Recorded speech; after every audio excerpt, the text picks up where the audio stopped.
আমরা যেহেতু মুসলমান, আমরা রসুল সাল্লাল্লাহু আলাইহি ওয়াসাল্লামের উম্মত, সেজন্য আমাদেরকে রসুল সাল্লাল্লাহু আলাইহি ওয়াসাল্লামের জীবনী দিয়েই ইংরেজি শেখা শুরু করতে হবে।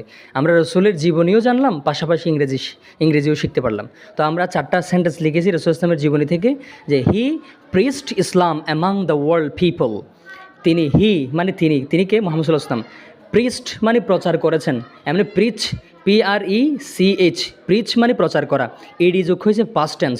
হি প্রিস্ট, তিনি প্রচার করেছেন ইসলাম অ্যামাং মাঝখানে, দ্য ওয়ার্ল্ড পিপল, সারা বিশ্বের মানুষের মাঝে, অ্যামাং মানে মাঝে, তিনি ইসলাম প্রচার করেছেন। তাহলে প্রিস্ট মানে কি? প্রচার করেছেন। তারপর 2 নম্বর, he belong to the famous Hashimi tribe of Quraish. তিনি, ট্রাইব মানে হচ্ছে গোত্র, তিনি কোরাইশের হাশিমি গোত্রে তিনি বিলং করেছেন। বিলং টু মানে হচ্ছে বাস করা আর কি, অধিবাসী হওয়া। তিনি হাশিমি গোত্রের অধিবাসী ছিলেন, কোরাইশের হাশিমি গোত্রের অধিবাসী ছিলেন। 3 নম্বর, হালিমা ব্রট হিম আপ। রসুল ইসলামের দুধমাতার নাম, ধাত্রীমাতার নাম ছিলেন হালিমা।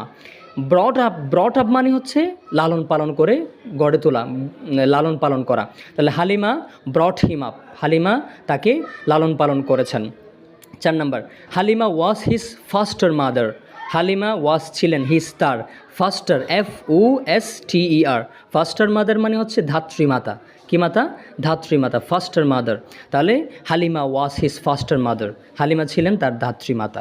এই 4টা বাক্য, এভাবেই আমরা রসুল ইসলামের জীবনী দিয়ে, তারপরে ইসলামিক বিভিন্ন লেকচার দিয়ে আমরা ইংরেজি শিখতে পারবো, পাশাপাশি আমরা কোরআন হাদিস সম্পর্কে স্টাডি করতে পারবো এইভাবে।